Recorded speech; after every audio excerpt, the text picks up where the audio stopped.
आदरणीय पवार साहेब, आदरणीय पृथ्वीराजजी चव्हाण साहेब, व्यासपीठावर उपस्थित असलेली सर्व मान्यवर, आपले तिन्ही उमेदवार आणि सर्व कार्यकर्ते, बंधू आणि भगिनी, वेळ खूप झालेला आहे. मी काही जास्त बोलणार नाही, परंतु आपल्या सगळ्यांना एक गोष्ट मला या निमित्तानं सांगायची आहे की ही निवडणूक आपल्या सगळ्यांच्या दृष्टीनं महत्त्वाची आहे, देशासाठी महत्त्वाची आहे, राज्यासाठी महत्त्वाची आहे. परंतु आपलं त्याचबरोबर हेही लक्षात ठेवलं पाहिजे की ज्यावेळेस पुन्हा जिल्हा आणि हे 3 उमेदवार आपले उभे आहेत, या 3 उमेदवारांच्या निवडणुकीकडे सर्व देशाचं सुद्धा लक्ष आहे. काय होणार या 3 उमेदवारांचा असा प्रश्न काही मंडळीला पडलेला असतो, कारण प्रचार बराच वेगळा चाललेला असतो.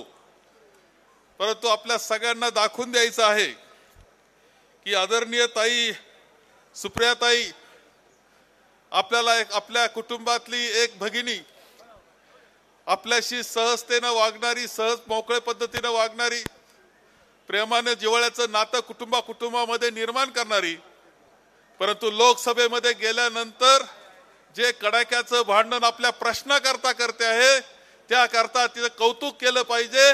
आणि त्यासाठी आपल्याला चिन्ह त्यांचं आहे तुतारी, त्या तुतारीचं बटन सर्वांना दाबून तिला आशीर्वाद द्यायचे, शुभेच्छा द्यायच्या. आपल्या भगिनीला हे पुन्हा एकदा लोकसभेत मोठ्या सन्मानानं पाठवायचं, हे लक्षात आपण घेतलं पाहिजे. खरं म्हणजे डॉक्टर अमोलजी कोल्हे यांच्याबद्दल काय बोलावं, माझ्याकरता अत्यंत कौतुकाचा विषय आहे. खरं म्हणजे ते चांगले कलाकार आहे ही वस्तुस्थिती आहे, परंतु निव्वळ कलाकार नाही ते, तर खऱ्या अर्थानं ते तत्वज्ञानी आहे असं माझं मत झालेलं आहे. कारण ते तत्वाबरोबर राहिलेले आहे, विचाराबरोबर राहिलेले आहे, ठामपणे राहिलेले आहेत. तुम्ही ज्या ज्या वेळेस त्यांचं नाटक पाहिलं, टीव्ही पाहिलं, चॅनलवर माहीत झाले आपल्याला, परंतु मला सगळ्यात भावले कोणते, तर लोकसभेमध्ये ज्या वेळेस ती महाराष्ट्राची बाजू मांडतात, शेतकऱ्याची बाजू मांडतात, आणि त्यांनी म्हटलेली तिथली कविता, अरे तिथं तर संपूर्ण देशामध्ये कौतुकाचा विषय झाला. असा उमदा उमेदवार आहे, तुम्हाला सांगतो, हा उमेदवार सुद्धा लोकसभेमध्ये पाठवण्याची जबाबदारी आपल्या सगळ्यांची आहे. आमचे धंगेकरजी, रवींद्र धंगेकरजी, एक सर्वसामान्य कुटुंबातला कार्यकर्ता. आम्हाला वाटायचं कशा पद्धतीने निवडणूक लढवणार विधानसभेच्या निवडणुका आपल्या सगळ्यांच्या आशीर्वादाने यशस्वी झाली. आता ते लोकसभेकरता ज्यावेळेस आम्ही माहिती घेत होतो, तर सगळेजण म्हणायचे रवींद्र धंगेकर लोकसभेला पाहिजे. काय अशी जादू ते करतायत की लोकसभेकरता सुद्धा त्यांचं नाव घेतलं जातं. त्यावेळेस लक्षात येतं की सर्वसामान्य माणसामध्ये फिरणारा, त्यांचे प्रश्न सोडवणारा असा रवींद्र धंगेकर आहेत. कधी स्कूटरवर फिरतात, कधी रिक्षामध्ये असतात, जिथं प्रश्न पडेल तिथं असतात. सर्वसामान्य माणूस जाऊन बोलू शकतो, त्यांचं मनगट धरू शकतो, काम सांगू शकतो. एवढी लोकप्रियता त्यांनी पुणे शहरामध्ये मिळवलेली आहे. ती मतात रूपांतर झाली पाहिजे, या मताचा मी आहे. ये वाला लेते हैं। Inverter AC. आप गैम्बलर हो ना?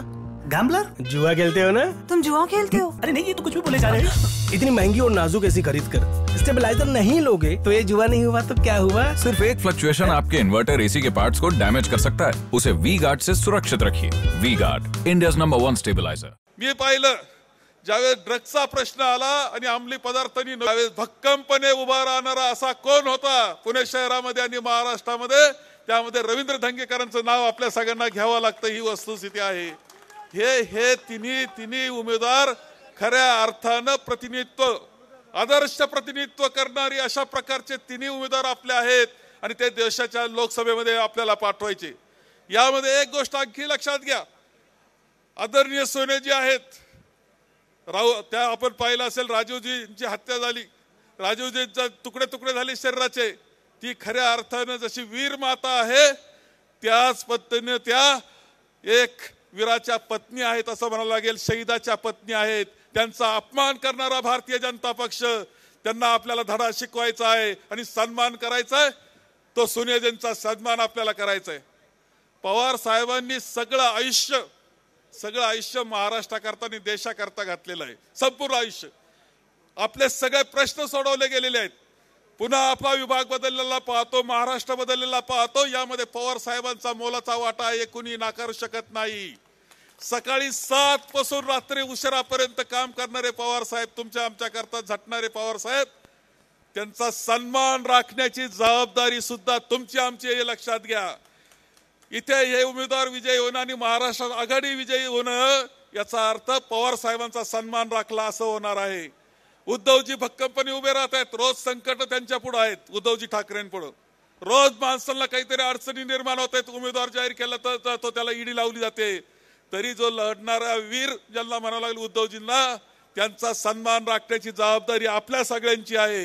आणि याचा अर्थ आघाडीचा सन्मान राखणं. आमचे मित्रपक्ष आहेत, ते आम्हाला साथ देत आहेत, त्यांचे सुद्धा आभार मी मानतो. आणि आघाडीचा विजय झाला पाहिजे, इंडिया अलायन्सचा विजय झाला पाहिजे, पंतप्रधान इंडिया अलायन्सचा झाला पाहिजे आणि पुढचा मुख्यमंत्री सुद्धा आघाडीचा झाला पाहिजे. यासाठी आपल्या सगळ्यांना काम करायचंय आणि म्हणून पुढचे काळ या कामामध्ये आपण घालावं, आपले उमेदवार विजयी करावे असं आवाहन करतो आणि माझे 2 शब्द संपवतो.